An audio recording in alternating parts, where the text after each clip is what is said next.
Date है आज 10 अप्रैल 2023। ये सब टॉपिक डिस्कस करेंगे इस क्लास में। फर्स्ट टॉपिक है मुथुवन ट्राइब। ये प्रीलिम्स के लिए इंपॉर्टेंट है। रिसेंटली ये ट्राइब न्यूज में इसलिए है, केरल का जो हाई कोर्ट है उसने एक कमेटी अपॉइंट की थी, कमेटी ऑफ एक्सपर्ट्स। उस कमेटी ने ये बताया कि जो ह्यूमन एलिफेंट कॉन्फ्लिक्ट होता है, यानी कि जैसे इस जंगल में एलिफेंट रहते हैं, हाथी रहते हैं और इसके आसपास कोई विलेज है, गांव है, तो हाथी और मानव के बीच में जो कॉन्फ्लिक्ट होते हैं, हाथी निकल के जंगल से बाहर आ जाते हैं या ह्यूमन की फसलों को वो ख़राब करते हैं, अगर एग्रीकल्चर करते हैं आसपास, या ह्यूमन जंगलों में जाते हैं तो हाथियों को जो परेशानी होती है, तो ये कॉन्फ्लिक्ट है, इसके बारे में बताया। और ये कॉन्फ्लिक्ट जो ट्रेडिशनल सेटलमेंट है मुथुवन ट्राइबल कम्युनिटी का, इसकी वजह से भी हुआ है, क्योंकि यहाँ पे केरल में एक जगह है चिन्ना कनल, यहाँ पे वाइल्ड एनिमल्स रहते हैं और यहीं पे मुथुवन ट्राइब भी रहती है। मुथुवन ट्राइब एक कास्ट है, ये मान लो जाति का नाम है, जो जूल ट्राइब में आती है, एसटी कैटेगरी में, अनुसूचित जनजाति में। देखो इस तरह से ये लोग ट्रेडिशनली रहते हैं, मुथुवन ट्राइब। मुथुवन पीपल हैं जो वो केरल और तमिलनाडु के बॉर्डर में रहते हैं, हिली एरियाज में, जो पहाड़ी इलाका है वहाँ पे रहते हैं, जंगलों में। ये दो डायलेक्ट बोलते हैं। डायलेक्ट का मतलब बोली, रीजनल लेवल पे बोले जाने वाली जो बोली होती है, उसका नाम है मलयालम मुथुवन और पांडी मुथुवन। दो ये भाषा बोलते हैं। भाषा देखो एक लैंग्वेज हो जाती है जिसका एक ग्रामर हो और जिसके लिए एक अल्फ़ाबेट भी हो, सब हो। और डायलेक्ट मतलब बोली जिसका कोई ग्रामर ना हो, जैसे निकल जाती है, जैसे मान लो हिंदी से बहुत सारी बोली निकली हुई हैं, राजस्थानी है, हरियाणवी है, ये बोली जो निकली हुई है, रीजनल भाषा है जो। तो इसी तरह से पांडी मुथुवन और मलयालम मुथुवन इनके द्वारा बोली जाती हैं। जो मुथुवन पीपल हैं वो एनिमिस्ट हैं। एनिमिस्ट का क्या मतलब होता है?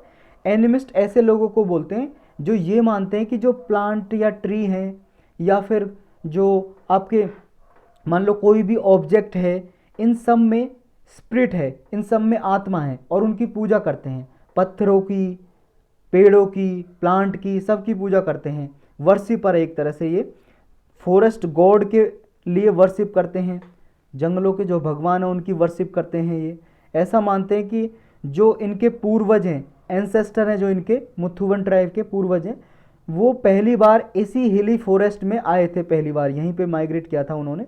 और मुथुवन ट्राइब है जो, इनका एक गवर्नेंस का यूनिक सिस्टम है जिसे कनी सिस्टम बोलते हैं। देखो गांवों में जैसे अभी पंचायत होती है उसको सरपंच बोलते हैं, कहीं पे प्रधान बोलते हैं, हेड ऑफ द विलेज होता है। इस तरह से इनके जो विलेज गांव होते हैं उनमें सरपंच को कनी बोलते हैं, वही सारे एडमिनिस्ट्रेशन को संभालता है गांव के। और ट्रेडिशनल ये जो मेडिसन की जानकारी है इनको बहुत ज़्यादा है।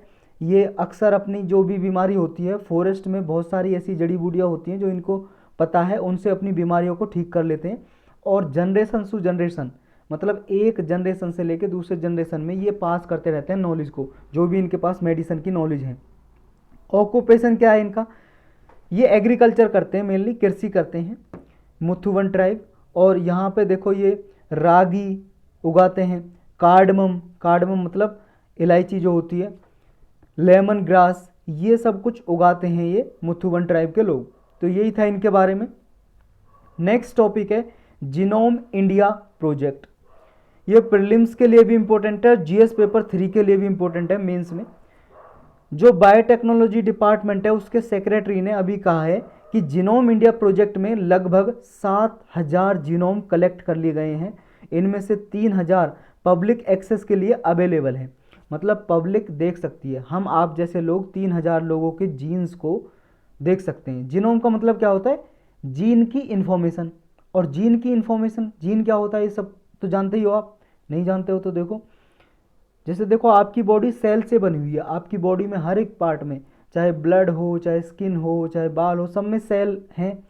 मान लो ये सेल है और इस सेल में एक न्यूक्लियस होता है, न्यूक्लियस यानी कि इसका नाभिक, और नाभिक के अंदर होते हैं क्रोमोजोम। क्रोमोजोम अगर सूक्ष्म दर्शी से देखेंगे कुछ इस तरह के दिखते हैं, एक्स टाइप के, तो ये क्रोमोजोम है। अब क्रोमोजोम आपको पता है हर एक बॉडी में क्रोमोजोम 23 पेयर होते हैं। पेयर का मतलब दो जोड़े, यानी कि गुना 2 कर दो, टोटल हो जाएंगे 46 क्रोमोजोम। क्रोमोजोम के अंदर क्या होते हैं? डीएनए। क्रोमोजोम के अंदर एक ऐसे डबल हेलिक्स स्ट्रक्चर बना होता है इस तरह से डबल हेलिक्स स्ट्रक्चर बोलते हैं इसे। ये वाटसन एंड क्रीड ने फाइंड किया था, साइंटिस्ट का नाम है Watson and creed. Double helix ये स्ट्रक्चर है डीएनए का, किसने फाउंड किया था ये भी पूछ लेते हैं छोटे मोटे एग्जाम में। वाटसन एंड क्रीड ने, ये साइंटिस्ट के नाम है, इन्होंने फाइंड किया था, खोजा था पहली बार।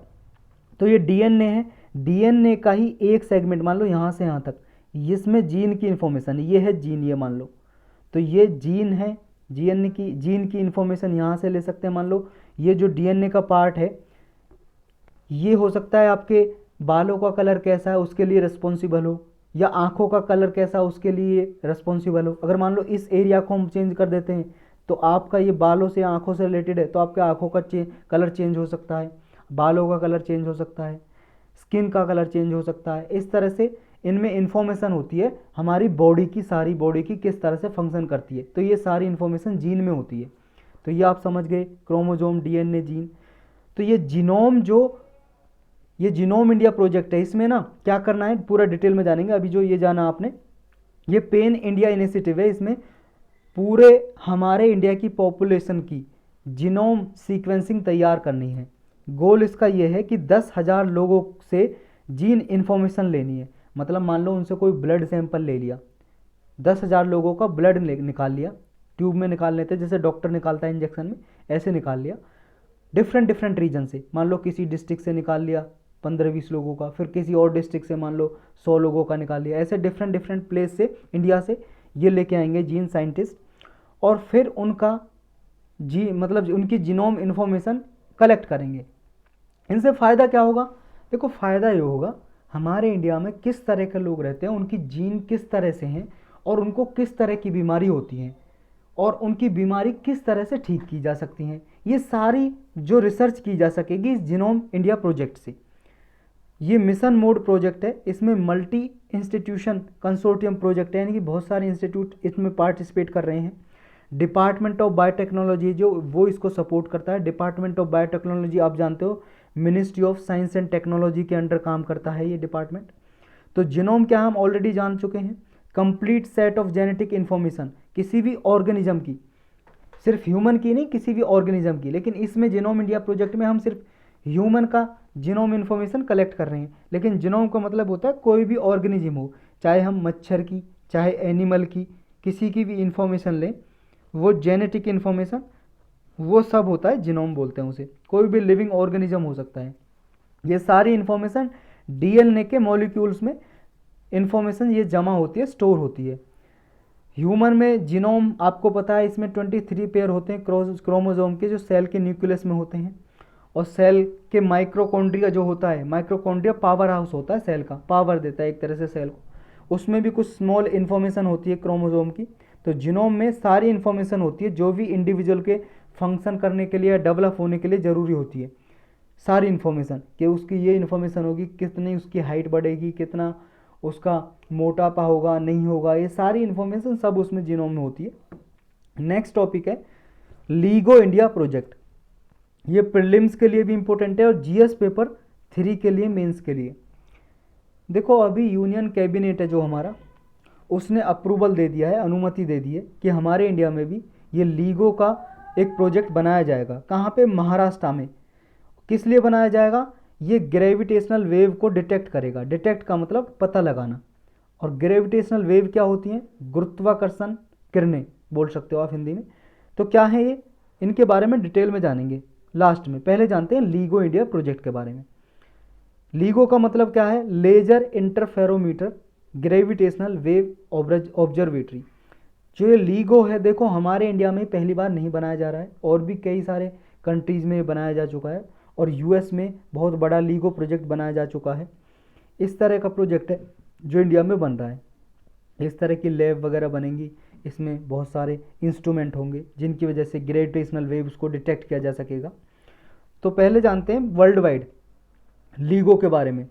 Laser interferometer gravitational wave observatory, ये वर्ल्ड का मोस्ट पावरफुल ऑब्जर्वेटरी है। ऑब्जर्वेटरी का मतलब है कोई चीज़ ऑब्जर्व कर रही हो, पता लगा रही हो किसी चीज़ के बारे में। तो ये किसके बारे में पता लगा रही है? ग्रेविटेशनल वेव के बारे में। तो इसमें जो भी लाइट की फिजिकल प्रॉपर्टीज़ हैं या स्पेस में कोई फिजिकल प्रॉपर्टी हैं आसमान में, उनको आसानी से डिटेक्ट किया जा सकेगा और ग्रेविटेशनल वेव्स के बारे में पता लगाया जा सकेगा, कहाँ से उनका ओरिजिन हुआ है, उत्पत्ति हुई है ग्रेविटेशनल वेव की, इसका पता लगाया जा सकेगा। इसमें देखो 2 ऑब्जर्वेटरी हैं अमेरिका में जो 3000 किलोमीटर हैं एक दूसरे से। मान लो एक ऑब्जर्वेटरी यहाँ है अमेरिका में, तो 3000 किलोमीटर दूसरी ऑब्जर्वेटरी है, लीगो ऑब्जर्वेटरी। तो ये ग्रेविटेशनल वेव्स को डिटेक्ट करती है। जो ग्रेविटेशनल ये जो लीगो डिटेक्टर है, इसमें 2 आर्म्स हैं इसकी, 4 किलोमीटर लंबी, 2 किलोमीटर मतलब 2 मीटर वाइड है। स्टील वैक्यूम से ये ढकी हुई हैं, स्टील से एल शेप में बनी हुई हैं, 10 फुट मीटर वाइड हैं, 12 फुट टॉल हैं। ये सब कुछ आपको याद करने की वैसे ज़रूरत नहीं है, इतनी इन्फॉर्मेशन लीगो के बारे में पता होना चाहिए। अब लीगो इंडिया प्रोजेक्ट के बारे में जानते हैं। ये महाराष्ट्र में बनने जा रही है लीगो ऑब्जर्वेटरी, जो क्या करेगी, ग्रेविटेशनल वेव को डिटेक्ट करेगी। हमने और भी सारे वर्ल्ड से इंस्टीट्यूट हैं उनके साथ हमने पार्टिसिपेट किया है, कोलैबोरेट किया है, जैसे यूएसए के साथ किया है, इंटरनेशनल पार्टनर हैं। हमारे इंडिया की तरफ से डिपार्टमेंट ऑफ एटॉमिक एनर्जी है जो डायरेक्टली प्राइम मिनिस्टर के अंडर काम करता है। Department of science and technology है जो ministry of science and technology के अंडर काम करता है। और इन दोनों ने मिलकर एक MOU मेमोरेंडम ऑफ अंडरस्टैंडिंग यानी कि एक एग्रीमेंट समझौता साइन किया, किसके साथ, नेशनल साइंस फाउंडेशन के साथ और यूएस के साथ, और भी बहुत सारे नेशनल और इंटरनेशनल रिसर्च और एकेडमिक इंस्टीट्यूशन हैं, ये सारे मिलके आए हैं इसको बनाने के लिए, लीगो इंडिया ऑब्जर्वेटरी को बनाने के लिए। तो LIGO India LIGO laboratory collaborate करेगी किस किस के साथ, इंडिया और कई सारी कंट्रीज़ हैं जिसमें यूएस है, यूएस की काल्टेक यूनिवर्सिटी है, और एक MIT है, MIT है Massachusetts Institute of Technology USA का। 3 इंस्टीट्यूट है इंडिया के इसमें, Raja Ramanna Centre for Advance Technology Indore में बनी हुई है, इंस्टीट्यूट फॉर प्लाज्मा रिसर्च ये अहमदाबाद में, inter university centre for astronomy and astrophysics ये पुणे में। इतना वैसे आपको याद करने की ज़रूरत नहीं है, अगर आप साइंस पे कोई रिसर्च कर रहे हो तब आपको जानने की ज़रूरत है, वरना इतना याद रखो लीगो लेबोरेटरी इंडिया की यूएस और बहुत सारे इंस्टीट्यूट के साथ मिलकर बनाई जा रही है महाराष्ट्र में। क्या काम करेगी, ग्रेविटेशनल वेव्स को डिटेक्ट करेगी। तो सिग्निफिकेंस क्या होगा इसका, मतलब इम्पोर्टेंस, पहली बात तो वही ग्रेविटेशनल वेव्स के बारे में जानकारी और relativity, astrophysics, cosmology, particle physics, nuclear physics, इनके बारे में रिसर्च करेगी। तो अब जानते हैं ग्रेविटेशनल वेव्स के बारे में, ये क्या है जिनके बारे में ये जानेगी। मेन काम इसका लीगो प्रोजेक्ट है जो ऑब्जर्वेटरी है, उसका मेन काम है ग्रेविटेशनल वेव्स को डिटेक्ट करना। ये देखो इनविजिबल रिपल है स्पेस में। रिपल का मतलब क्या होता है, एक तरह से ये मान लो इस तरह से लहरें गोल गोल चल रही हैं। जैसे आपने कभी देखा होगा, मान लो पानी भरा हुआ है यहाँ तालाब में, आप यहाँ पे पत्थर फेंकोगे तो पानी की लहर इस तरह से चलने लगती है, आपने कभी देखा होगा। तो ये इस तरह से ही रिपल हैं, लहर हैं जो स्पेस में घूम रही हैं, आसमान में घूम रही हैं, लेकिन इनविजिबल है क्योंकि हमें दिखाई नहीं देती। जैसे हवा को आप महसूस कर सकते हो, एयर को, लेकिन आपको दिखाई नहीं देती। इस तरह से ये इनविजिबल है स्पेस में। और फिर इनका पता कैसे चलता है, इसलिए तो ये लीगो ऑब्जर्वेटरी बनाई जा रही है, यही तो डिटेक्ट करती है इन्हें। बहुत सारे इंस्ट्रूमेंट होते हैं वो डिटेक्ट करते हैं।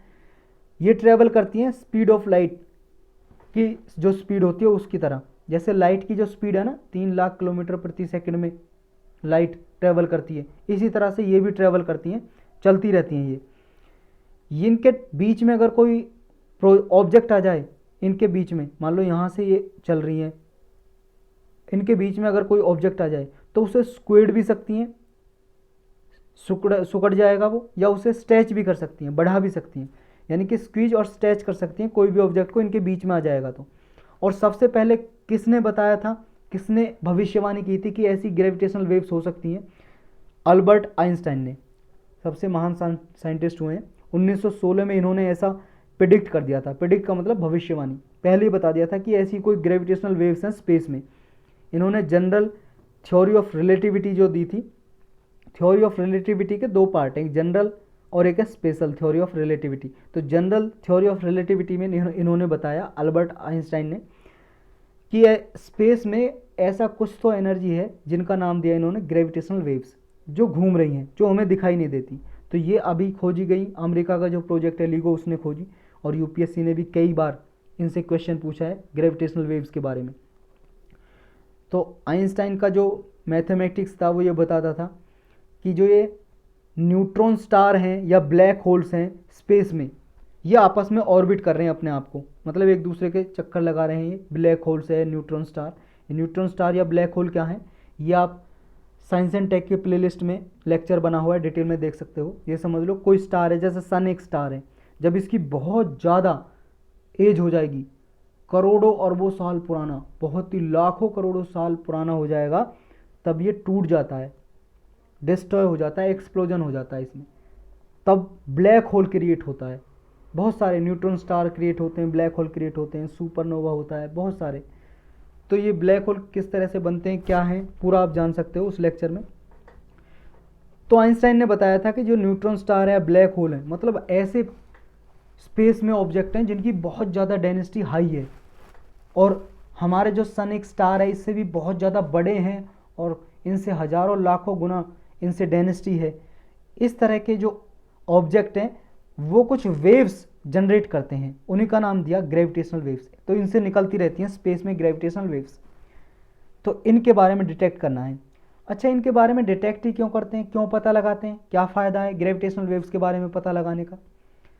हमें देखो ये पता चल सकेगा कि हमारा जो यूनिवर्स है, ब्रह्मांड है, यूनिवर्स, वो किस तरह से बना है, किस तरह से उसका ओरिजिन हुआ है, ये पृथ्वी कैसे बनी, कैसे सोलर सिस्टम बना, गैलेक्सीज कैसे बनी, तो इसके बारे में पता लगता है। तो स्पेस में जो भी रिसर्च वगैरह करते हैं। नेक्स्ट टॉपिक है टेम्पो। प्रीलिम्स के लिए भी इंपॉर्टेंट है, जीएस पेपर 3 के लिए भी इंपॉर्टेंट है। Tropospheric emission monitoring of pollution, इसकी फुल फॉर्म है। ये नासा का एक, ये समझ लो, इंस्ट्रूमेंट है जो स्पेस में भेजा गया है। किसने भेजा है, अमेरिका की एक कंपनी है स्पेस एक्स, इसने फाल्कन 9 रॉकेट को यूज करके इसको स्पेस में भेजा है। कहाँ से, अमेरिका में एक जगह है फ्लोरिडा, वहाँ पे स्पेस स्टेशन बना हुआ है, Cape Canaveral Space Force Station, यहाँ से भेजा गया है ये टेम्पो नाम का इंस्ट्रूमेंट स्पेस में, और ये रहेगा जियो स्टेशनरी ऑर्बिट में। देखो इस तरह का इंस्ट्रूमेंट है ये। क्या काम करेगा, बस इतना याद रखना। और किसका, नासा का। नासा आपको पता है क्या है, जैसे हमारे इंडिया की इसरो है, Indian Space Research Organisation, space agency, space में रिसर्च करती रहती है, हेडक्वार्टर बेंगलुरु में है। इसी तरह से ये अमेरिका की स्पेस एजेंसी है NASA, national aeronautics space administration. तो ये अमेरिका के लिए रिसर्च करती रहती है स्पेस में। इसी का ये टेम्पो इंस्ट्रूमेंट है जो भेजा गया है अमेरिका की एक कंपनी स्पेस एक्स द्वारा। ये इंस्ट्रूमेंट आपने देख लिया। काम क्या करेगा ये नॉर्थ अमेरिका में एयर पॉल्यूशन को मॉनिटर करेगा। हवा का जो प्रदूषण हो रहा है, वो जो पॉल्यूटेंट करते हैं, हवा में प्रदूषण फैलाते हैं, उनको ऑब्जर्व करेगा। जैसे ओजोन कितनी है एटमॉस्फेयर में, वातावरण में, nitrogen oxide, sulphur dioxide, formaldehyde level कितना है, इनका ऑब्जर्व करेगा नॉर्थ अमेरिका के ऊपर। पूरा नॉर्थ अमेरिका आप जानते हो ये कॉन्टिनेंट है जो नॉर्थ अमेरिका के ऊपर, ये मॉनिटरिंग करेगा। इसका इफेक्ट मतलब ट्रैफिकिंग में जो रश होता है उसकी वजह से जो पॉल्यूशन होता है, या फॉरेस्ट फायर जो जंगलों में आग लग जाती है, वोल्केनो से जो धुआं वगैरह निकलता है उससे जो पॉल्यूशन होता है, इसके बारे में भी ऑब्जर्व करेगा। जितने भी जो अभी सैटेलाइट हैं जो एयर पॉल्यूशन को या एयर पॉल्यूटेंट को मॉनिटर करते हैं, वो अभी लो अर्थ ऑर्बिट में है। लो अर्थ ऑर्बिट का मतलब है लगभग 160 से 1000 किलोमीटर अर्थ के चारों ओर। जैसे ये अर्थ है, अर्थ से हम ऊपर कहीं पे भी चारों ओर भेजते हैं 1000 किलोमीटर तक, 160 से 1000 किलोमीटर तक, वो हो गया लो अर्थ ऑर्बिट। लेकिन जो ये भेजा है नासा ने, नासा का जो ये भेजा है इंस्ट्रूमेंट, ये जियो स्टेशनरी ऑर्बिट में रहेगा, वहाँ से मॉनिटरिंग करेगा। जियो स्टेशनरी ऑर्बिट अर्थ से लगभग 35,786 किलोमीटर ऊंचाई पे। तो ये आपको याद रखना, 35,786। इस तरह से भी पूछ लेते हैं जियो स्टेशनरी या जियो सिंक्रोनस जो ऑर्बिट है। ऑर्बिट का मतलब अर्थ के चारों ओर चक्कर लगाना, इसका चक्कर ये समझ लो। तो इसका सर्कल, इसके चारों ओर चक्कर लगाते रहते हैं ये जो सैटेलाइट वगैरह भेजे जाते हैं या इंस्ट्रूमेंट। तो ये दूरी कितनी है जियो स्टेशनरी या जियो सिंक्रोनस सैटेलाइट की, ये आपको एग्जैक्ट याद होनी चाहिए, 35,786 ये याद होना चाहिए। किलोमीटर में भी, मील में भी निकाल सकते हो आप, 22,000 कुछ आएगी मील में।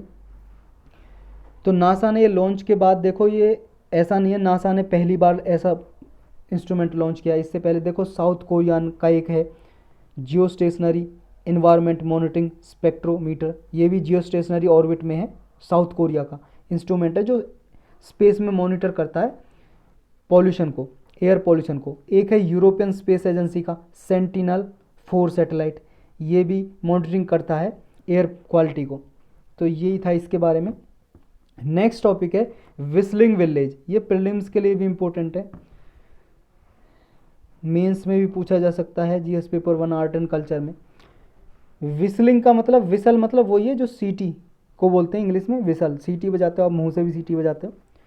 विस्लिंग विलेज क्या मतलब है इसका, देखो मेघालय में एक विलेज है, गांव है जिसका नाम है खोंगथोंग, इसकी प्रोनाउंसिएशन मेघालय में कुछ और भी हो सकती है, खोंगथोंग।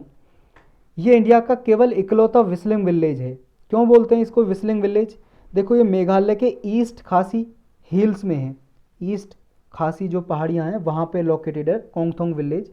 और ये विस्लिंग विलेज क्यों बोला जाता है, क्योंकि यहाँ पे एक ट्रेडिशन अपनाई जाती है, मतलब रीति रिवाज है इनके, जिनका नाम है जिंगर वाई लोबई। इसका प्रोनाउंसिएशन वहाँ पे देखो कुछ और भी हो सकता है, लेकिन इसका मतलब क्या है, इसका मतलब है जिंगर वाई लोबाई का जो क्लैन की, गोत्र की पहली महिला होती है वो गाना गाती है, इसका मतलब ये है। मतलब ये हुआ, देखो जब कोई माता किसी बच्चे को जन्म देती है, जन्म देने के बाद वो माता एक ट्यून क्रिएट करती है, एक गाना सा गाती है, आवाज़ निकालती है, और उस आवाज़ से ही उस बच्चे का नाम रख दिया जाता है। तो ये गाना निकालने की जो प्रथा है, इसकी वजह से इस गांव को बोलते हैं विस्लिंग विलेज। ये खोंगथोंग पीपल हैं जो सेंग खासी ट्राइब है उससे बिलोंग करते हैं, वहाँ जो ट्राइब है अनुसूचित जाति में आते हैं, एसटी ट्राइब में, शेड्यूल ट्राइब में, सेंग खासी ट्राइब उससे ही बिलोंग करते हैं। खोंगथोंग पीपल है जो यहाँ इस विलेज में रहते हैं, यानी कि इनकी जाति का नाम है सेंग खासी।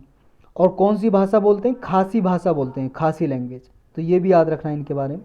नेक्स्ट टॉपिक है कौसाम्बी महोत्सव 2023, प्रीलिम्स के लिए भी इंपॉर्टेंट है, जीएस पेपर 2 और 3 में भी पूछा जा सकता है, 1 में भी पूछा जा सकता है, आर्ट एंड कल्चर में। यूनियन होम मिनिस्टर हैं जो, उन्होंने देखो कौसाम्बी महोत्सव 2023 स्टार्ट किया, कहाँ पे, कौसाम्बी में। कहाँ पे है कौसाम्बी, यमुना जो रिवर है ये लोकेटेड है, ये यमुना रिवर पे लोकेटेड है, लगभग जो प्रयागराज है इलाहाबाद उत्तर प्रदेश में, उससे 56 किलोमीटर दूर है कौसाम्बी। कौसाम्बी एक जगह है, और देखो ये आपने पढ़ा होगा हिस्ट्री में, कौसाम्बी एंशियंट टाइम में ये वत्सा किंगडम जो था उसकी कैपिटल हुआ करती थी, राजधानी हुआ करती थी। और 16 जो महाजनपद आपने पढ़े होंगे, 16 महाजनपद, उनमें से एक महाजनपद में से एक महाजनपद कौसाम्बी भी था। महाजनपद का मतलब ये है कि बहुत सारे क्या, 16 ही हैं, 16 एरिया थे हमारे इंडिया में, क्षेत्र, जिनको महाजनपद कहा जाता था, और वो अलग अलग राजा के द्वारा राज किया जाता था, उन पर रूल किया जाता था। ये समझ लो 16 बड़े बड़े किंगडम थे, साम्राज्य थे, उनमें से एक कौसाम्बी भी था। यह आपने एंशियंट हिस्ट्री में पढ़ा था, नहीं पढ़ा है तो देखो एनसीईआरटी पढ़ो, बस वही काफ़ी है एंशियंट और मेडिवल हिस्ट्री के लिए। तो बुद्धा के टाइम में भी देखो कौसाम्बी बहुत फेमस था, और जो बुद्धा के टाइम में 6 इंपॉर्टेंट ऐसे साम्राज्य थे जहाँ पे बुद्धा के लिए इंपॉर्टेंट थे, बुद्धिज्म के लिए इंपॉर्टेंट थे, उनमें से कौसाम्बी भी था। बहुत प्रॉस्परस टाउन था उस टाइम पे ये कौसाम्बी, बहुत समृद्ध town. Kaushambi ancient Indian communication के लिए एक नर्व सेंटर रहा था, क्योंकि जब ट्रेड होती थी ना नॉर्थ से साउथ इंडिया में मान लो नॉर्थ से साउथ ट्रेड हो रही है या वेस्ट से ईस्ट हो रही है, तो कौसाम्बी से गुजर के जाना पड़ता था, बीच में पड़ता था कौसाम्बी, ट्रेड सेंटर माना जाता था। अशोका का जो किंग अशोका हुए थे, राजा अशोक, उनका एक पिलर भी पाया गया यहाँ पे, पिलर मतलब खंबा जो इन्होंने बनाए थे, कौसाम्बी में भी पाया गया, इलाहाबाद में भी पाया गया। कौसाम्बी में जो ट्राइबल सोसाइटी है, जो यहाँ की जो ट्राइबल सोसाइटी है, आदिवासी लोग, वो यहाँ पे कॉइन बनाया करते थे, सिक्के, कॉपर से, कॉपर कॉइन बनाया करते थे विद पंचमार्क।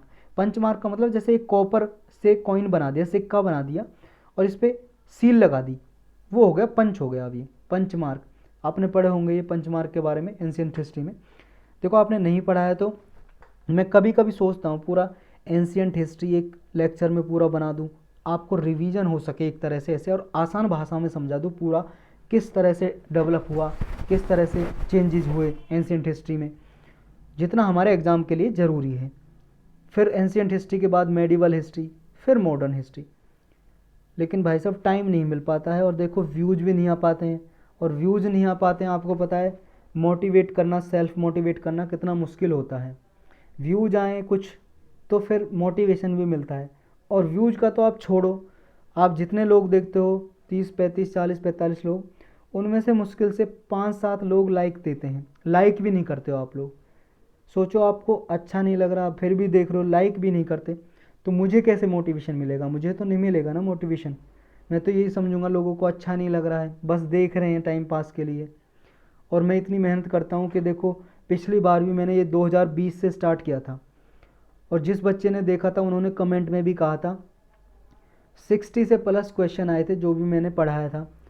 और मैं सारे टॉपिक कवर करता हूँ, सिर्फ करंट अफेयर के नहीं, स्टैटिक पोर्शन भी। अगर आपने एनसीईआरटी पढ़ी हुई है, एनसीईआरटी के बाद आपको कोई बुक पढ़ने की ज़रूरत नहीं है सिवाय 1-2 बुक के, जैसे हिस्ट्री के लिए, मॉडर्न हिस्ट्री के लिए स्पेक्ट्रम, और लक्ष्मीकांत है आपकी पॉलिटी के लिए। उसके बाद आपको ना इन्वायरमेंट की बुक पढ़ने की ज़रूरत है, ना साइंस एंड टेक की पढ़ने की ज़रूरत है, ना इकोनॉमी की पढ़ने की ज़रूरत है। सिर्फ एनसीईआरटी पढ़ो, किसी की भी नहीं। सिर्फ आप मेरे लेक्चर देख लो, प्लेलिस्ट में जो बने हुए हैं अलग अलग, जो भी करंट में टॉपिक रहते हैं यूपीएससी उन्हीं से पूछता है, और मेंस में भी उन्हीं से पूछता है, आपको पता है। मेंस के लिए तो आपकी कोई बुक एनसीईआरटी वगैरह कोई काम की है ही नहीं, उनके लिए तो सारा करंट अफेयर बेस्ड है। सिर्फ एनसीईआरटी की बेसिक नॉलेज आपको पता होना चाहिए, उसके आधार पे करंट से रिलेट करोगे आप, करंट टॉपिक से, तभी लिखोगे, और उसके लिए आपको ये करना ज़रूरी है। तो 60 प्लस टॉपिक बहुत हो जाते हैं, और आपको पता है कट ऑफ लगभग कितनी जाती है आपकी, 43% पे ही आप पास हो जाते हो, 43% पे, और मैं 60 प्लस आपको क्वेश्चन दे रहा हूँ। और कुछ क्वेश्चन ऐसे हैं जो रिपीट है, वो मैंने शॉर्ट वीडियोस में बनाए हुए हैं, लेकिन उन पे देखो स्टार्टिंग में मैंने शुरू किया था तो गाने ऐड कर दिए थे, कुछ कुछ हरियाणवी, कुछ भोजपुरी, कुछ साउथ इंडियन, कहे बहुत सारे गाने ऐसे, कुछ बॉलीवुड के। सोचता था ताकि वायरल हो जाए, कुछ गाने की वजह से हो सकता है ज़्यादा वायरल होता हो, तो इसलिए मैंने गाने ऐड कर दिए थे। लेकिन जो उनमें क्वेश्चन है ना वो बहुत इंपॉर्टेंट है, वो बहुत बार रिपीट हुए हैं, पिछले 15-20 सालों में आप देखोगे तो बहुत बार रिपीट हुए हैं, बहुत इंपॉर्टेंट क्वेश्चन है, और उनसे जो उनके ऑप्शन है उनसे रिपीट हुए हैं क्वेश्चन। तो मैंने एनालिसिस भी उनमें बताया हुआ शॉर्ट वीडियोज़ में किस तरह से करना है। तो मैं बात कर रहा था मोटिवेशन का। देखो ये देखो, वैसे ना ह्यूमन की टेंडेंसी होती है खुद, बहुत सारे ऐसे लोग होते हैं कि अपना भले ही नुकसान हो तब भी लोगों की सहायता करते हैं, और बहुत सारे ऐसे लोग होते हैं अपना नुकसान ना भी हो ना फिर भी दूसरे की ना सहायता नहीं करना चाहते। जैसे देखो मैं कहना चाहूँगा कि बहुत सारे ऐसे लोग हैं, लाइक करने में आपका कोई नुकसान नहीं हो रहा, लेकिन मेरा फ़ायदा होता है कि मुझे सेल्फ मोटिवेशन मिल जाता है। और आपके लाइक करने से ऐसा नहीं है मुझे कुछ पैसे मिलेंगे, और इससे मैं कुछ नहीं कमा रहा हूँ, आपको पता 45-50 लाइक पे और इन पे मुझे कुछ नहीं मिलने वाला। इन पे हज़ारों व्यूज़ चाहिए होते हैं तब पैसा स्टार्ट होते हैं यूट्यूब पे आने, और मुझे कुछ नहीं मिल पा रहा, फ्री में मैं मेहनत कर रहा हूँ, ये आपको भी पता है, जानते ही होंगे आप इतना।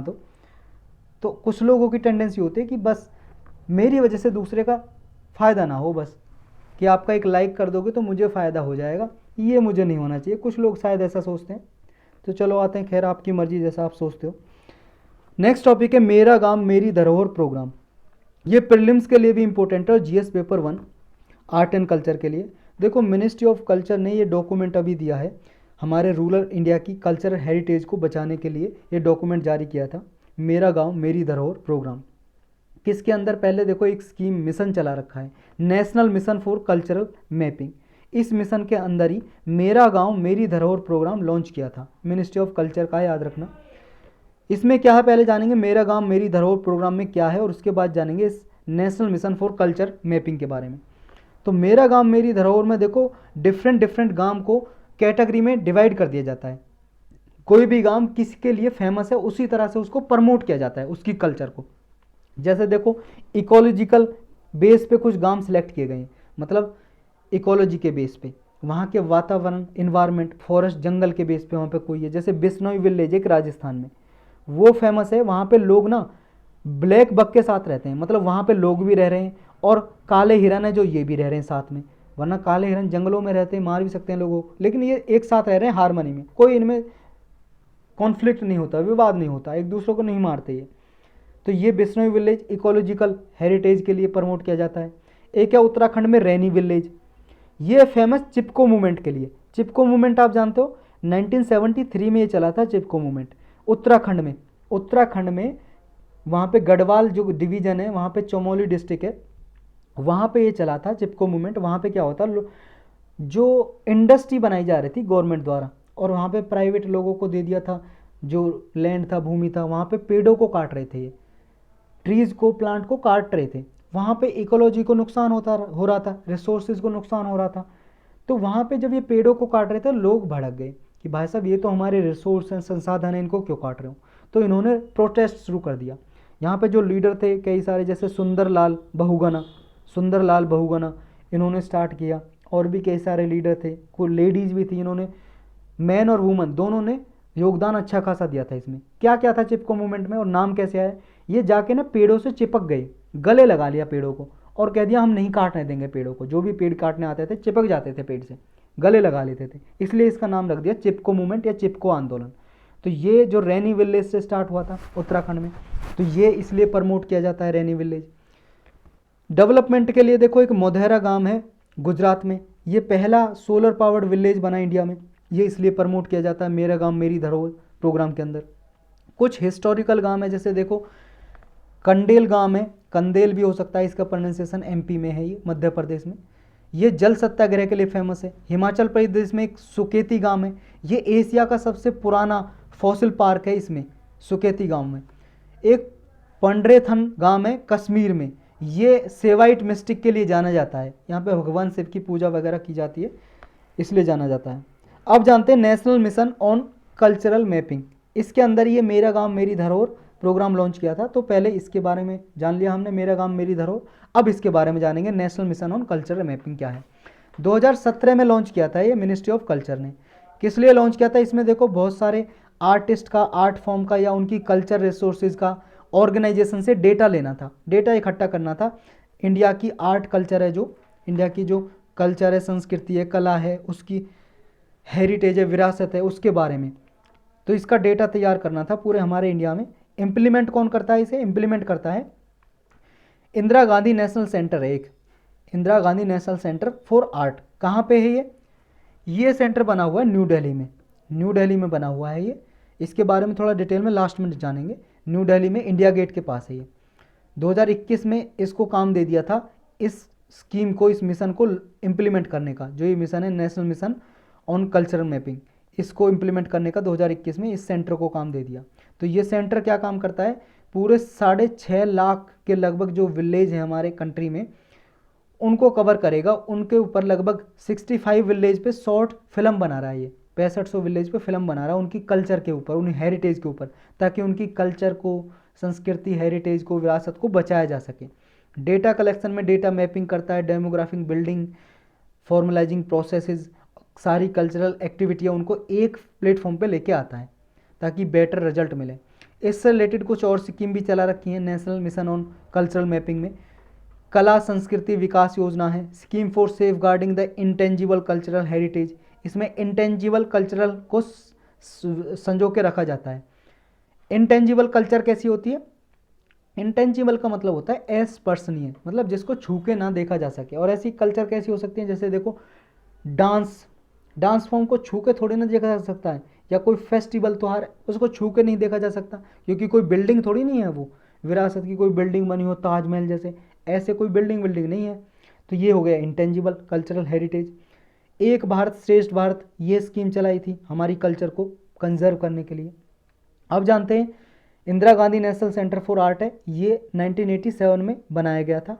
ऑटोनॉमस इंस्टीट्यूशन है, मिनिस्ट्री ऑफ कल्चर के अंडर काम करता है, रिसर्च करता रहता है ये आर्ट पे, कल्चर पे, और उसे कंजर्व करने का भी काम करता है।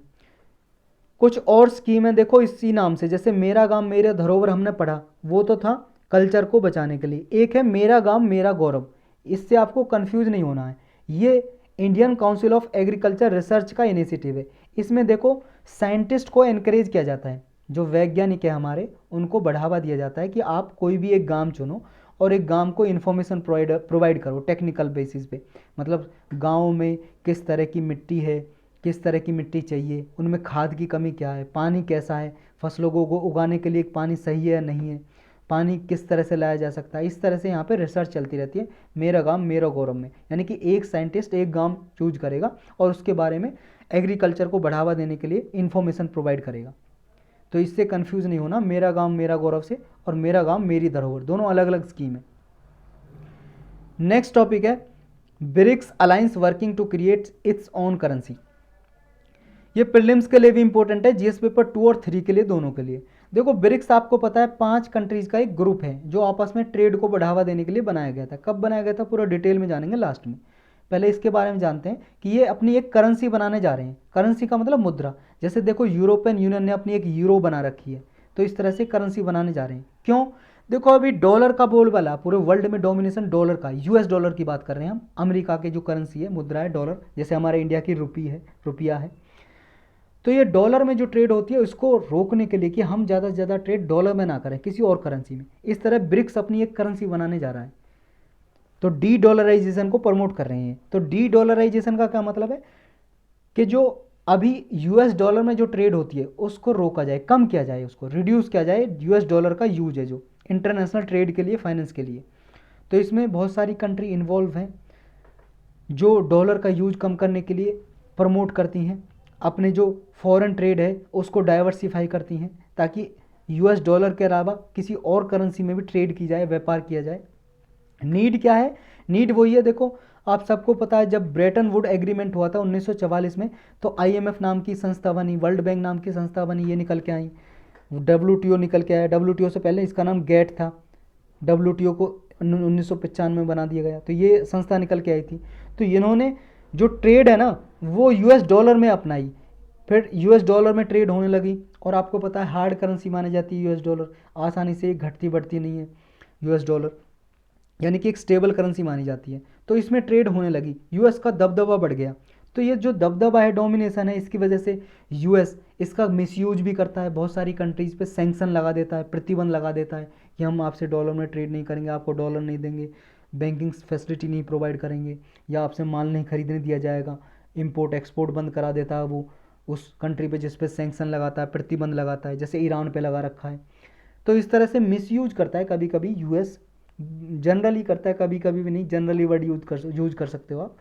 तो इसकी वजह से यूएस के दबदबा को रोकने के लिए ये स्टेप उठाया जा रहा है। रीसेंट स्टेप क्या लिया इंडिया ने डी डॉलराइजेशन के लिए? देखो इंडियन रुपी में ट्रेड प्रमोट किया है बहुत सारी कंट्री से, जैसे रसिया से कर रहा है इंडियन रुपीज़ में, ईरान से कर रहा है, 18 कंट्री हैं लगभग, जिसमें यूके भी है, जर्मनी, रसिया, यूनाइटेड अरब अमीरात है। और करेंसी स्वैप एग्रीमेंट भी कर रहा है। करेंसी स्वैप एग्रीमेंट में करेंसी स्वैप की जाती हैं आरबीआई के द्वारा। तो इस तरह से एग्रीमेंट भी कर रहा है डी डॉलराइजेशन करने के लिए, यानी कि डॉलर का उपयोग कम से कम किया जाए। तो अब जानते हैं ब्रिक्स के बारे में। देखो ब्रिक्स जो टर्म है, इससे पहले ये ब्रिक हुआ करता था। ब्रिक 4 कंट्री थी, ब्राज़ील, रसिया, इंडिया, चाइना। ये ब्रिटिश के एक इकोनॉमिस्ट थे जिसका नाम है जिम ओ नील, इन्होंने ये टर्म कॉइन की थी। कॉइन का मतलब पहली बार दी थी ये टर्म। 4 कंट्री थे, ब्राज़ील, रसिया, इंडिया, चाइना, 2001 में दी थी। तो पहले इसमें ये 4 कंट्री मेंबर हुआ करते थे, टर्म दी थी 2001 में, और फिर ये ग्रुप बन गया 2006 में। यानी कि ब्रिक्स का ओरिजिन कब हुआ? 2006 में बन गया ब्रिक। पहली मीटिंग 2006 में हुई, फॉरेन मिनिस्टर एक साथ आए, विदेश मंत्री, उनकी मीटिंग हुई सारी कंट्रीज के, चारों कंट्रीज के। फिर 2010 में साउथ अफ्रीका भी इसका मेंबर बन गया। तो ब्रिक्स से फिर ये ब्रिक्स बन गया, ब्रिक, क्योंकि साउथ अफ्रीका का एस जुड़ गया इसमें। तो ब्रिक्स बन गया कब? 2010 में, जब साउथ अफ्रीका ने ज्वाइन किया। उससे पहले ब्रिक हुआ करता था। इसका हेडक्वार्टर क्या है? चाइना में संघई एक प्लेस है, वहाँ पे हेडक्वार्टर है इसका। सिग्निफिकेंस क्या? देखो ये 5 लार्जेस्ट डेवलपिंग जो कंट्रीज है उनको एक साथ लेके आता है, जो पूरे ग्लोबल पॉपुलेशन का 41% पॉपुलेशन इन 5 कंट्रीज में है। 41% पूरे वर्ल्ड की पॉपुलेशन है इन 5 कंट्रीज में, 41। ग्लोबल जीडीपी का 24% कंट्रीब्यूशन करते हैं, और ग्लोबल ट्रेड का 16% कंट्रीब्यूशन करते हैं, योगदान देते हैं ये 5 कंट्री। चेयरमैनशिप किसके पास रहती है ब्रिक्स की? ये ना देखो जो ब्रिक्स का एक्रोनिम है इसकी तरह ये रोटेट होती रहती है एनुअली। जैसे साउथ अफ्रीका के पास है 2023 में, एस बाद में आता है, अब आ जाएगा बी पे, ब्राज़ील पे 2024 में, फिर 2025 में रसिया के पास, फिर इंडिया के पास 2026 में, 2027 में फिर चाइना के पास, फिर 2028 में साउथ अफ्रीका के पास, फिर 2029 में फिर ब्राज़ील पे। ऐसे रोटेट होता रहता है एनुअली, 1 साल तक के लिए रहता है। और हर एक कंट्री के पास एक वोट होता है इसमें डिसीजन लेने के लिए। जो ब्रिक्स ने बहुत सारे इनिशिएटिव भी चलाए हैं, जैसे न्यू डेवलपमेंट बैंक या ब्रिक्स बैंक भी बोलते हैं, ये 2014 में फोर्टालेजा में, ब्राज़ील में एक जगह है फोर्टालेजा, वहाँ पे मीटिंग हो रही थी ब्रिक्स की, तो वहाँ पे डिक्लेरेशन जारी की, फोर्टालेजा डिक्लेरेशन या फोर्टालेजा घोषणा पत्र, उसके द्वारा ये न्यू डेवलपमेंट बैंक बनाया या ब्रिक्स बैंक। ये एक दूसरे को लोन प्रोवाइड करता है ये ब्रिक्स कंट्रीज़ को। कंटिजेंट रिजर्व अरेंजमेंट एक इन्होंने बनाया, एक ब्रिक्स पेमेंट सिस्टम बनाया जो स्विफ्ट पेमेंट सिस्टम का अल्टरनेटिव है। स्विफ्ट देखो अभी इंटरनेशनली यूज होता है, स्विफ्ट सिस्टम इंटरनेशनल पेमेंट के लिए। जैसे आपको मान लो बाहर से पैसा मंगाना है इंडिया में, तो आपको मंगाने के लिए एक स्विफ्ट कोड देना पड़ता है, वो स्विफ्ट पेमेंट के थ्रू होता है। ऐसे स्विफ्ट को छोड़ के ये मैसेजिंग का काम करता है स्विफ्ट, एक तरह से स्विफ्ट को छोड़ के एक ब्रिक्स पेमेंट सिस्टम बनाया। अगर ब्रिक्स कंट्रीज़ में पेमेंट सिस्टम हो रहा है, मान लो ब्राज़ील से इंडिया में आ रहा पैसा, इंडिया से रसिया में जा रहा है या रसिया से चाइना में जा रहा है, तो ये आपस में एक ब्रिक्स पेमेंट सिस्टम बनाया इन्होंने। कस्टम एग्रीमेंट किए कई सारे, BRICS remote sensing satellite launch किया इन्होंने पांचों ने मिलके। तो इस तरह के इन्होंने इनिशिएटिव लिए हैं। ये तो हुए टॉपिक जो थे करंट न्यूज़ में। आप जानते हैं पिछले कुछ न्यूज़ में रहे थे या कुछ ऐसे वन लाइनर टॉपिक जो न्यूज़ में रहे थे जो इम्पोर्टेंट है। एक देखो इंडिया जस्टिस रिपोर्ट है, ये 3rd एडिशन जारी हुआ है इसका, इंडिया जस्टिस रिपोर्ट 3री बार जारी किया है। ये कौन जारी करता है और क्या इसमें खोजते हैं इंडिया जस्टिस रिपोर्ट में? देखो जैसा इसका नाम है इंडिया जस्टिस रिपोर्ट, इसमें ये देखते हैं कि किस स्टेट ने अच्छा परफॉर्म किया है जस्टिस प्रोवाइड करने में, यानी हमारे देश के किस राज्य ने न्याय डिलीवर किया है अच्छे से, कितनी कैपेसिटी है उसकी न्याय डिलीवर करने में, ये देखा जाता है। कर्नाटक फर्स्ट पे आया था इस रिपोर्ट में, कर्नाटक। और कौन जारी करता है इंडिया जस्टिस रिपोर्ट को इंडिया में? टाटा ट्रस्ट, टाटा ट्रस्ट है एक ऑर्गेनाइजेशन, वो जारी करती है, तो ये याद रखना है इसके बारे में। एक देखो इकोनॉमी की टर्म बहुत बार न्यूज़ में रहती है, अकोमोडेटिव स्टेंस। आपने देखा होगा, अखबार में पढ़ा होगा कि आरबीआई ने अकोमोडेटिव स्टेंस लिया है। तो क्या मतलब होता है इस अकोमोडेटिव स्टेंस का? अकोमोडेटिव स्टेंस का क्या मतलब होता है? देखो जब भी आरबीआई अकोमोडेटिव स्टेंस लेती है, इसका मतलब ये होता है कि उसने पॉलिसी रेट कट कर दिया है। पॉलिसी रेट का मतलब रेपो रेट समझ लो, रेपो रेट कम कर दिए।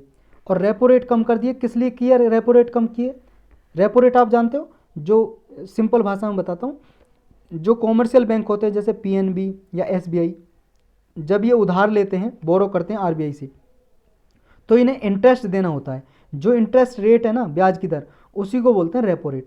मतलब जब मान लो पीएनबी या एसबीआई बैंक आरबीआई से उधार लेंगे और इस उधार को वापस चुकाएंगे और इस पे ब्याज भी देंगे, उस ब्याज को बोलेंगे रेपो रेट। तो रेपो रेट जो अगर कम कर दी जाएगी तो ये बैंक ज़्यादा उधार लेंगे, और जब ज़्यादा उधार लेंगे तो क्या होगा? मनी सप्लाई बढ़ जाएगी। तो मनी सप्लाई को बढ़ाने के लिए, एक्सपेंड करने के लिए अकोमोडेटिव स्टेंस लेती है, जिसमें पॉलिसी रेट या रेपो रेट को कम कर देती है आरबीआई, उसी को बोलते हैं अकोमोडेटिव स्टेंस। आपको याद होना चाहिए ये। देखो repo rate, reverse repo rate, CRR, क्या सबके लिए इकोनॉमी की प्लेलिस्ट में लेक्चर बना हुआ है, आपने नहीं देखे तो देखो, रिवाइज करो उन्हें, अपने नोट्स बनाओ, बार बार अपने नोट्स से रिवाइज करो। नेक्स्ट टॉपिक है हॉकिस स्टेंस। ये भी एक टर्म है जिसे आरबीआई यूज करती है, हॉकिस स्टेंस। ये क्या है? इसमें देखो उल्टा है अकोमोडेटिव का। अकोमोडेटिव स्टेंस में पॉलिसी रेट को कट करती थी, कम करती थी, इसमें पॉलिसी रेट को बढ़ा देती है, इंक्रीज कर देती है, ताकि मनी सप्लाई को कम किया जा सके। इन्फ्लेशन को रोकने के लिए ये हॉकिस स्टेंस लिया जाता है।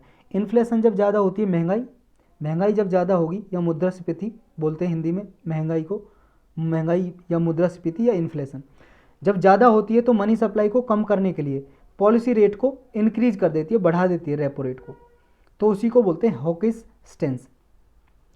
एक बहुत इंपॉर्टेंट टर्म है एसडीएफ। एसडीएफ का मतलब है standing deposit facility. Standing deposit facility ये क्या होती है? स्टैंडिंग डिपॉजिट फैसिलिटी, ये देखो आरबीआई का जो एक्ट है 1934 का, आरबीआई इससे पावर लेता है। 1934 का जो एक्ट है, ये अमेंड किया गया 2018 में। 2018 में इसका संशोधन किया और इसके सेक्शन 17 में ये टर्म जोड़ दी। जो आरबीआई एक्ट 1934 है, इसके सेक्शन 17 में ये एसडीएफ टर्म है, जो स्टैंडिंग डिपॉजिट फैसिलिटी, ये टर्म जोड़ दी, इंट्रोड्यूस कर दी। इससे पहले जो फिक्स रेट हुआ करता था, एक फिक्स रेट रिवर्स रेपो बोलते हैं उसे, फिक्स रेट रिवर्स रेपो, ये हुआ करता था, इसको रिप्लेस करके एसडीएफ बना दिया, स्टैंडिंग डिपॉजिट फैसिलिटी। तो ये क्या है स्टैंडिंग डिपॉजिट फैसिलिटी, इसके बारे में जानना है। देखो स्टैंडिंग डिपॉजिट फैसिलिटी ये क्या है, इससे देखो जैसे आपने देखा होगा जब स्टैंडिंग डिपॉजिट फैसिलिटी होती है तो इसमें क्या है, जो सीआरआर है, सीआरआर को मेंटेन करना होता है हर एक बैंक को, सीआरआर और SLR, cash reserve ratio, statutory liquidity ratio. Cash reserve ratio यानी कि कैश में कुछ पैसा बैंक को आरबीआई के पास रखना पड़ता है, और एसएलआर का मतलब कुछ कैश में या गवर्नमेंट सिक्योरिटीज़ में, गोल्ड में, ये कुछ अपने पास रखना होता है बैंक को खुद अपने पास, उस रेट को बोलते हैं एसएलआर। तो जब एसडीएफ फैसिलिटी का मतलब ये है कि एसडीएफ फैसिलिटी में ना जो शेड्यूल कॉमर्शियल बैंक होते हैं, शेड्यूल कॉमर्शियल बैंक मतलब जैसे पीएनबी है, एसबीआई है, कोई भी शेड्यूल कॉमर्शियल बैंक जो शेड्यूल में, जो आरबीआई का एक्ट है उसमें शेड्यूल में, या बैंकिंग रेगुलेशन एक्ट है ना जो 1949 का, उसके शेड्यूल में आते हैं जो ये, वो शेड्यूल कॉमर्शियल बैंक हो गए, पीएनबी या एसबीआई हो गया, स्टेट बैंक ऑफ इंडिया। इनको क्या है ना, ये जब इनके पास एक्सेस फंड हो जाता है ना, बहुत ज़्यादा पैसा आ गया, मनी आ गई इनके पास, मान लो एसबीआई के पास, ये चाहते हैं यार इतना ज़्यादा पैसा हो गया, हम क्या करें इसका, हम इसे आरबीआई के पास रख देते हैं। तो ये आरबीआई के पास रख दिया। तो 2018 में ये फैसिलिटी दी थी आरबीआई ने कि आपके पास जब ज़्यादा पैसा है तो आप मेरे पास रख दो। जब ये अपने पास रख देते हैं तो ये देखो बैंक के डिस्क्रिशन पे होता है, मतलब एसबीआई चाहेगा तो रख सकता, नहीं चाहेगा तो नहीं रख सकता, बैंक का खुद का डिस्क्रिशन है। डिस्क्रिशन का मतलब अपनी मर्जी है बैंक की, अपना विवेक है। एसबीआई चाहे तो रख सकता, नहीं चाहे तो नहीं रख सकता, लोगों को लोन दे देगा ज़्यादा पैसा है तो कम इंटरेस्ट रेट पे। लेकिन एसबीआई क्या करेगा, अगर वो ज़्यादा पैसे को आरबीआई के पास रख देगा तो इसी को बोलते हैं एसडीएफ फैसिलिटी। बस सिंपल सा है, जब भी ज़्यादा पैसा होगा कॉमर्शियल बैंक के पास, वो अपना ज़्यादा पैसा आरबीआई के पास रख देगा। लेकिन आरबीआई देखो जब रख देगा तो आरबीआई इसे कोई भी कोलेटरल नहीं देता, मतलब कोई भी गिरवी रखने के लिए कोई गवर्नमेंट सिक्योरिटी वगैरह नहीं देता कि आपने इतना पैसा रखा हुआ है, लो ये कागज़ लो, गवर्नमेंट सिक्योरिटी रख लो अपने पास, ऐसा कुछ नहीं देता। जैसे उसमें देता है आपका जैसे एसएलआर होता है, उसकी गवर्नमेंट सिक्योरिटी बैंक खुद बैंक के पास होती हैं, इसमें होता है। या फिर आपका जैसे सीआरआर है, इसमें एक रिकॉर्ड होता है, ऐसा कुछ गवर्नमेंट सिक्योरिटी या कोलेटरल नहीं देता है, ये बात आपको याद रखनी है। और जो एसडीएफ रख दिया, मान लो ये एसडीएफ रख दिया, बैंक का पैसा है एसबीआई का, एसबीआई का, ये ध्यान से समझना ये वाली बात, एसबीआई का जो बैंक का पैसा है इसने यहाँ एसडीएफ रख दिया आरबीआई के पास। अब ये पैसा बैंक के पास नहीं है तो बैंक को ना इस एसडीएफ पे सीआरआर भी कैलकुलेट नहीं करना है, क्योंकि जितना भी पैसा होता है उसका कुछ परसेंट बैंक को आरबीआई के पास रखना पड़ता है कैश में। तो वो जैसे मान लो 1000 करोड़ रुपए हैं एसबीआई के पास, तो मान लो इसका 4%, मान लो सीआरआर चल रही है तो 4% इसका रखना पड़ेगा। तो 4% लगभग 40 करोड़ रुपए रखना पड़ेगा कैश में, किसके पास, बैंक के, मतलब आरबीआई के पास। तो अगर एसडीएफ मान लो इसके पास 1200 करोड़ थे, 200 करोड़ रुपए रख दिया इसने एसबीआई के पास, तो 200 करोड़ रुपए भी इसे रख देना था। अगर इसके पास 1200 करोड़ पूरे होते तो 200 करोड़ रुपए भी सीआरआर कैलकुलेट करना था 4%, तो 48% हो जाता 1200 का 4%, तो 48 करोड़ इसे आरबीआई के पास रखने पड़ते। लेकिन अगर 200 करोड़ इसने एसडीएफ में रख दिए तो इसे फिर सीआरआर मेंटेन नहीं करना पड़ता, उस पर सीआरआर कैलकुलेट नहीं करेगा उस पर, यह बात याद रखनी है। लेकिन हाँ, ये सेक्शन भी याद रख सकते हो, बैंकिंग रेगुलेशन एक्ट, मतलब आरबीआई का एक्ट है, जो आरबीआई एक्ट है 1934, उसके सेक्शन 48 में सीआरआर जो मेंटेनेंस करता है एसडीएफ में मेंटेन नहीं करता।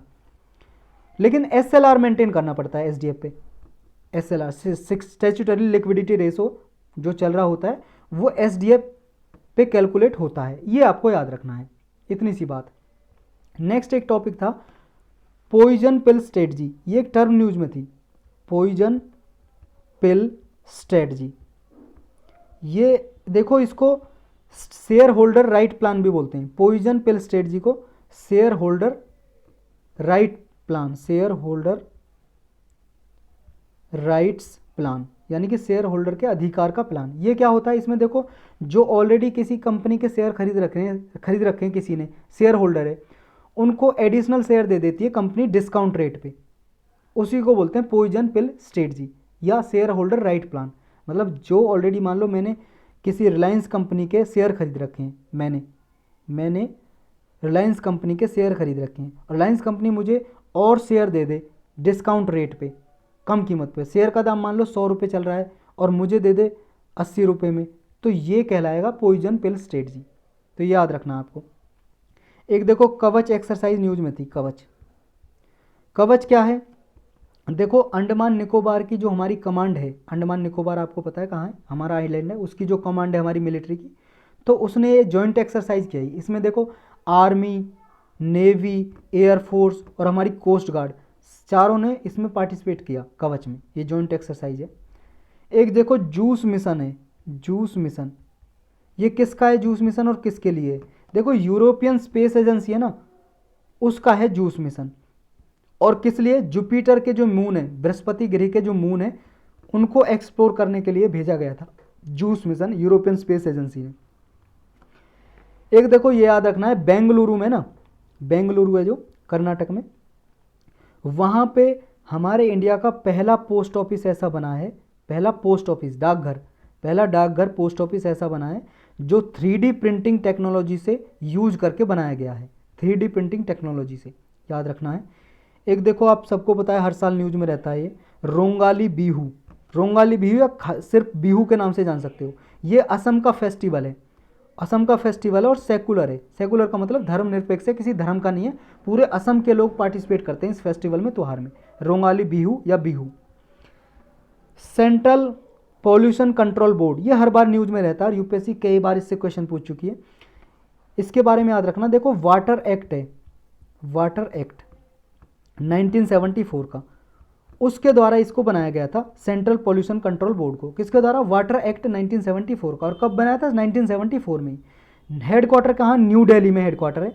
और ये कौन सी मिनिस्ट्री के अंडर काम करता है? सेंट्रल पॉल्यूशन कंट्रोल बोर्ड, ये काम करता है मिनिस्ट्री ऑफ एनवायरनमेंट, पर्यावरण मंत्रालय उसके अंदर, ministry of environment forest and climate change पूरा नाम है, इसके अंडर काम करता है। एक देखो Dibang wild life sanctuary news में थी, दिबांग वाइल्ड लाइफ सेंचुरी, वन्य जीव अभयारण्य बोलते हैं हिंदी में वाइल्ड लाइफ सेंचुरी को। दिबांग वाइल्ड लाइफ सेंचुरी कहाँ पे? अरुणाचल प्रदेश में, इसकी लोकेशन आपको याद रखनी है बस, अरुणाचल प्रदेश। तो यही कुछ टॉपिक न्यूज में थे, और भी टॉपिक जैसे इकोनॉमी के न्यूज में थे तो डिस्कस करेंगे हम उन्हें आगे आने वाले लेक्चर में।